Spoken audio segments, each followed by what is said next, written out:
Bienvenue à tous, j'espère que vous allez très bien. Aujourd'hui, petite vidéo pour parler du puceron, donc un petit insecte à peine quelques millimètres. On en recense plus de 800 en Europe et on va voir aujourd'hui un petit peu pourquoi il cause autant de problèmes dans les champs des cultivateurs. Alors, le puceron, donc c'est un petit insecte de la famille des hémiptères, plus précisément c'est un aphididé. Alors le puceron, comment est-ce qu'il se développe et comment il fonctionne?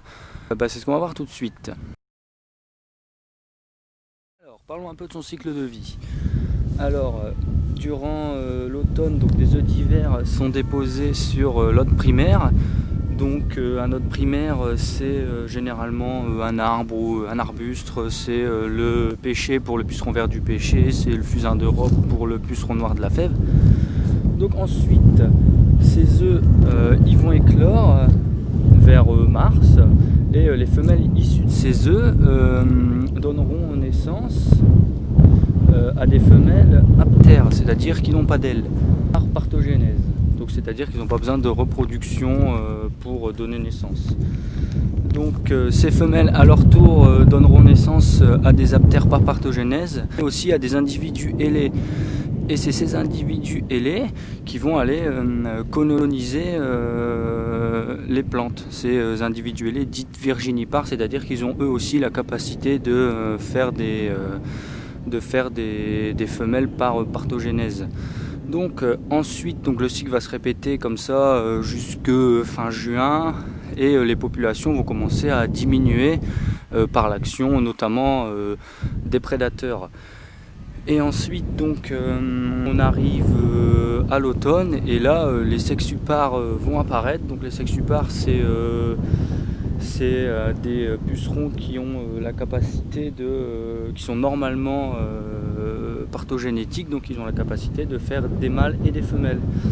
Et ensuite ils vont donc retourner sur l'hôte primaire et se reproduire par reproduction sexuée et répondre des œufs d'hiver. Alors c'est le cas dans la majorité, mais vous avez certaines espèces comme Rhopalocifum paddy, donc le principal vecteur de jaunisse nanisante sur blé. Lui il reste actif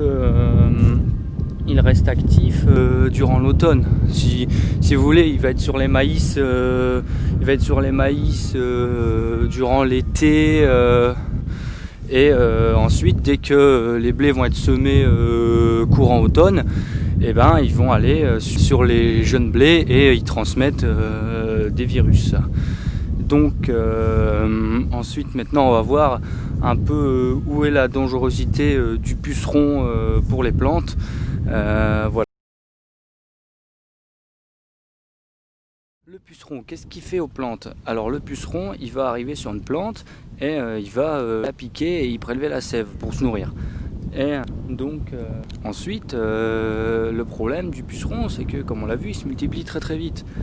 Mais c'est pas uniquement le problème, et le fait qu'il prélève la sève cause pas réellement énormément de dommages aux plantes, à moins que vous en ayez vraiment énormément de pucerons sur votre plante. Le problème principal du puceron, c'est qu'il va transmettre des virus, et des virus qui pourront contaminer la plante, l'empêcher de se développer et causer énormément de dommages, notamment au niveau du rendement, et la plante va avoir beaucoup de problèmes de développement. Et du coup, elle risque de ne pas se développer, de ne pas produire, comme par exemple cette année la betterave qui a été attaquée fortement par le puceron.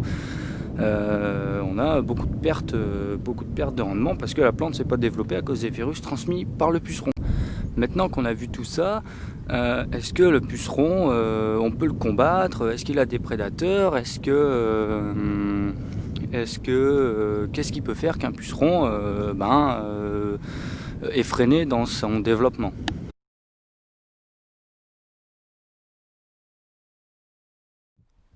Alors, le puceron a-t-il des prédateurs, et qu'est-ce qui pourrait freiner son développement? Alors le premier point qu'on va aborder, Et c'est le plus important pour gérer le problème du puceron, c'est le climat, oui. Parce que quand il fait froid, le puceron il se développe pas. C'est-à-dire que les vols des pucerons démarrent aux alentours de 10-12 degrés. En dessous de 10-12 degrés, le développement du puceron est ralenti et nous on n'a pas de vol. C'est pareil pour la partogénèse. Ça va entre 10 et 25 degrés. Donc en dessous, pas de partogénèse. Et au plus il fait chaud, au plus il va se développer rapidement. Maintenant, il y a l'action du gel aussi. Le gel peut tuer le puceron, mais si vous voulez, les plantes peuvent faire abri thermique. Donc il faut vraiment qu'ils gèlent énormément, c'est-à-dire au moins -10 pendant plusieurs jours pour qu'on ait vraiment un impact du gel sur le puceron. Maintenant, on va voir un peu les prédateurs, parce que le puceron, il est très adapté, on l'a vu, il se développe très vite, il transmet des virus, il peut vite devenir envahissant. Mais c'est un gros garde-manger aussi pour les prédateurs, c'est-à-dire qu'il a énormément de prédateurs. Numéro 1, tout le monde le connaît, évidemment la coccinelle, mais on a aussi le cirfe, le chrysope, les hyménoptères parasitoïdes, et, etc. Donc voilà, le puceron il est très dangereux, mais il a aussi beaucoup de prédateurs pour pouvoir le gérer. Alors après, dernière technique pour se débarrasser du puceron, c'est les insecticides et les produits chimiques. Alors en résumé, qu'est-ce qu'on peut dire? Le puceron il se développe très vite, il transmet beaucoup de virus, il s'adapte bien à son environnement, et aussi par contre il a beaucoup de prédateurs et il est quand même sensible au climat. Donc voilà, c'est un adversaire très dangereux, mais quelque part il peut être géré par les prédateurs et par le climat. C'est-à-dire que s'il fait froid et que vous avez beaucoup de prédateurs, vous n'allez pas être embêté par le puceron, pas plus que ça quoi. Vous allez en avoir quelques-uns, mais ils vont pas faire énormément de dégâts.